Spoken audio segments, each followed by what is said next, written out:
Hey guys, happy Saturday. Wanted to come on live really quickly because I've been having these conversations about fear and anxiety, and I wanted to really share them with you as they're fresh in my mind. So, as you know, there's a group that just finished taking the exam. They got their results a few weeks ago. They got their scores. Hey there. Thanks for watching. And then there's another group. There's always this ongoing group of people who are coming on and studying and preparing for the November exam, preparing for the May of next year exam. So if you're an occupational therapist or a physical therapist who want to become an expert certified hand therapist, well, welcome. My name is Huang, and I help OTs and PTs prepare and study to pass the CHT exam. And if you're looking to pass for the very first time, this message is for you. And if you failed in the past and you're looking to see what you can do so that you can pass the next time, pay attention. This is going to be really key. It's going to be really key for you because when it comes to fear and anxiety, you really can't get rid of fear and anxiety. But what you can do is really to be able to manage it and to have strategies to still allow you to move forward. All right. So sometimes people see me and they're like, oh, but Huang, you already did it. You sat for the exam and you went out in your business and you're doing all this stuff. And they might see that or may make assumptions that I don't have any fear. Let me be very clear. I'm scared. I have feelings of doubt. I have thoughts of negativity. I have all those things that you have. So I just want to reassure you that you're not alone.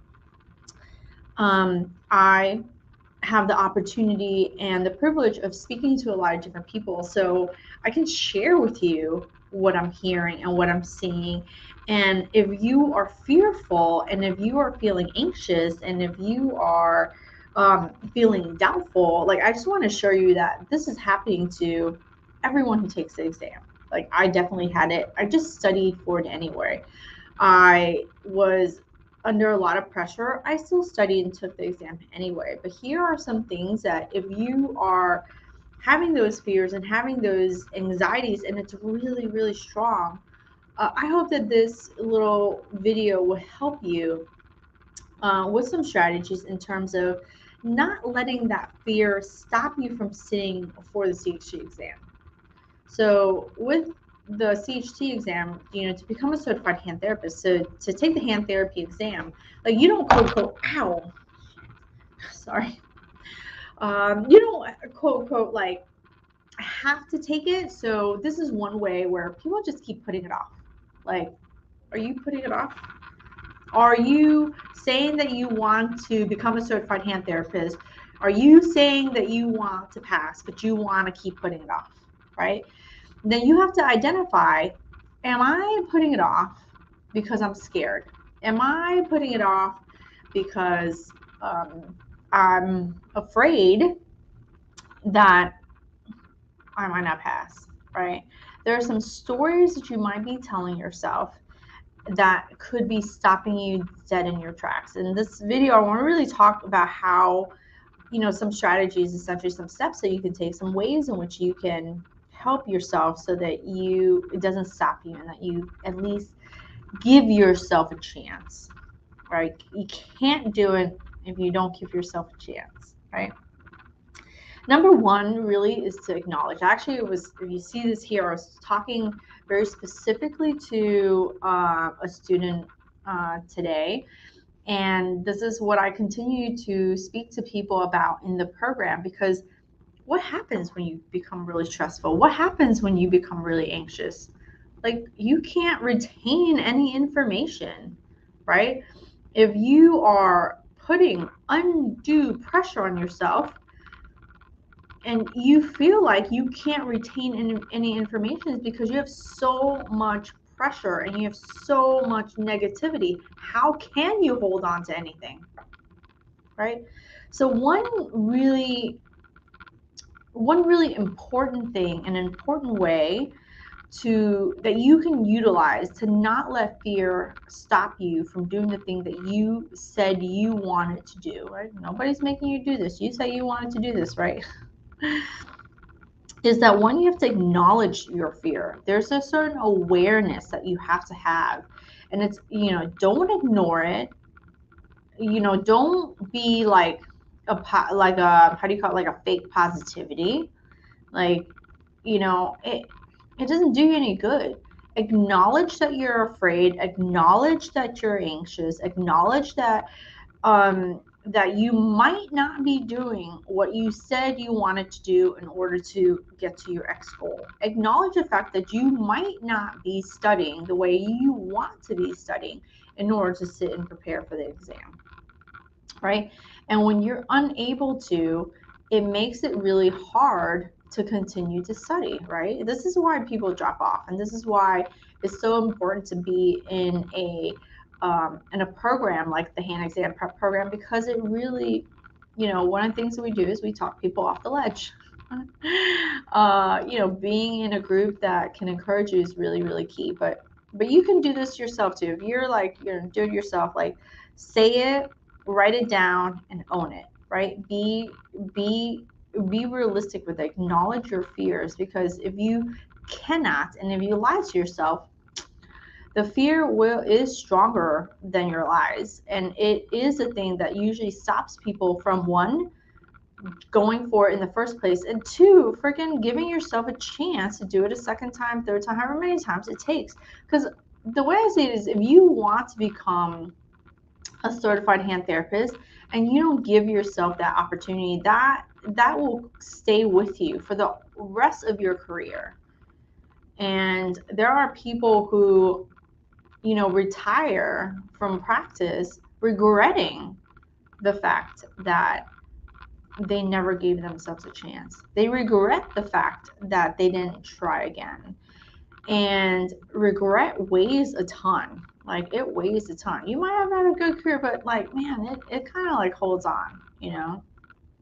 So one, really acknowledge your fears. Two, reevaluate your work. Reevaluate your plan. What do we do with our patients? We evaluate them, right? We set a plan, and then so many weeks later, what do? We reevaluate them, and we say, hey, where are you at? Did you do what you were supposed to be doing, so that we can see enough progress, right? If they're not making enough progress, what do we need to do? We need to reset those goals, right? We need to redefine what they are. We need to put into perspective again what needs to happen. Why not do it for yourself? This is a 6-month plan, a 9-month plan, a 12-month, whatever plan you got, right? Whatever plan you got. Reevaluate your work. Are you doing what you said you were going to be doing? When you don't, that brings on a certain level of fear, right? Or when you're, or listen to this, or when you're too hard on yourself. When you're too hard on yourself, that could also bring on a set of fears and anxiety, right? Sometimes you gotta, like I was talking to my student, man, sometimes you gotta let yourself off the hook, because you're actually, based on my assessment, you're doing pretty good. You're doing pretty good. You're doing what you said you need to be doing, but you're allowing these feelings of fear and anxiety to raise above your breaking point. And it's a thing that's going to stop you. You can't, when you study and you feel like you can't remember anything, is because you're letting that fear and anxiety boil up, and you don't have any strategies, or you don't have enough support, or you're not reaching out to your support that will allow you to simmer it down, right? And you have to really think about, what pressure is that? Is it an external pressure, or is that an internal pressure? So I got people I work with who have very strong internal pressures. Their ears are up to their, their shoulders are up to their ears, or their ass is like tight as like, come on, people. Let it go. Let it go. So you need to reevaluate your work, and you really need to reevaluate your plan. And sometimes what happens, okay, and one of the things that I've noticed is that you set a plan and you're not following it. You set a plan, but somehow you decided to change that goalpost, right? You set a plan and now you decide to change that goalpost. And now what's happened? You're out of alignment. So then your pressure is on, your fear is up, your anxiety is through the roof. So one of the ways to not let it stop you from preparing, not let it stop you from studying, is really to reevaluate your plan. Really reevaluate what's working, what's not working. All right. And number three, really, the most important thing is to get the support. Now, if you are interested and you want the support and you need some structure and you need some accountability and you need some focus, well, I'm going to encourage you to apply for the hand exam prep program. It's at www.handtherapysecrets.com. If you are on Instagram, it's the link in the bio. If you're watching from Facebook or YouTube, I've included the link somewhere there, right? But if you're looking for that structure and you're looking for that accountability and you want that focus and support, apply for the program. Now, if you want to do it yourself, you can, but I would say get some type of support, someone from outside your circle who can help you, right? It really, honestly, sometimes you need that outside look, because when you're inside, what's the analogy? When you're inside the box, you cannot see outside. You cannot see that label outside. So you can't always see it. I am in a coaching group, right? I'm in a business forum right now where I'm working with a lot of different types of businesses, and I have the support. I give support and I can take support, right? And sometimes when you're so in the thick of what you're doing, you cannot see the outside. You cannot. You're so stuck in the weeds that you cannot see the forest, over the trees, right? So I was helping somebody really see about how to describe her business and how to think through who she helps. And because she was stuck on it for weeks, she's been stuck on it. I mean, she's been in business for 3 years, right? And she keeps changing it up and she can't get clear. And literally within that morning of working through questions, we were able to really bang it out. We're really able to bang it out. She got super clear on who she helps, what she does, and how she can do it. And sometimes it's really about getting that type of support that's outside of yourself. Sometimes that's outside of your circle, that can really help you see better. It's not always your spouse. It's not always your parents. Sometimes it's not your friends, right? Because these people are very encouraging. They want you to do well. So they say really great positive things. Oh, you're doing a good job. Keep doing it, right? Like I have to get, for my business, I can use my business for example. I have to get outside of my circle of friends. I have to get outside my family to get a clear perspective, right? For people who come to work for me, I am that outside, set of eyes for them. Think about your patients who come to you. You're their set of eyes. You're their support, because they can't do it alone. So they're coming to you for support. You are that support system for them. So for you, as you're studying and going through this tremendous effort to master what you do and to become seen and respected as an expert, you have to be the certified hand therapist before you can become the certified hand therapist, right? So you have to start to critically think, problem solve, and make decisions before you get those letters behind your name.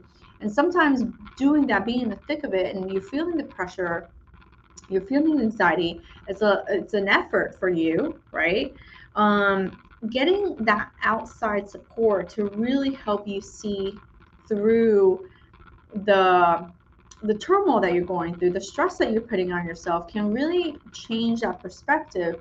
Which, if you can get that kind of help and support, and help you, first of all, be aware, point you in the right direction, really can clear that mental space. If you can clear that mental space, how much more effective are you when you're studying? Right? If you can clear that mental space of like, I'm scared, I'm afraid of failing, I'm afraid of other people judging me. That's a huge fear of judgment. It's another day, another conversation. The fear of, like, all these fears are coming in, and if you can't see outside that, it's going to cloud your judgment, it's going to cloud your brain space, and you cannot cram in muscles, tendons, ligaments, testing. How would you treat it? What kind of splint would you pick for it? But if you can clear the clouds out, you're going to be able to see that you probably know a lot more than you give yourself credit for. And then now it's going to be about connecting the dots in order to be able to make decisions when you're in the exam to pick the best possible answer. Y'all, we only need a 75. We do not need to be perfect. We do not need to know everything. We need to know things in a way that helps you to be able to read the questions, think through the scenario, right? Critical thinking, problem solving, and making decisions on those choices on the exam, right? When you can get your headspace clear, you will have more room in your brain to remember things. You will have more room in your brain to connect the dots. It is not always about memorization, but you will have more room in your brain to memorize the things that you need to memorize, right? When you clear that brain space, when you clear that fear, it's going to allow you to make better decisions. It's going to allow you to make decisions, but it's going to make you, you're going to be able to make better decisions. So keep those things in mind as you're studying, right? So everyone who's, studying and taking the exam in November, right? You guys might be studying right now, hopefully, right? You might be studying later. You might be studying tomorrow. But what can you do? Acknowledge your fears. 2, reevaluate your work, your plan. And 3, get support. Really, honestly, get support.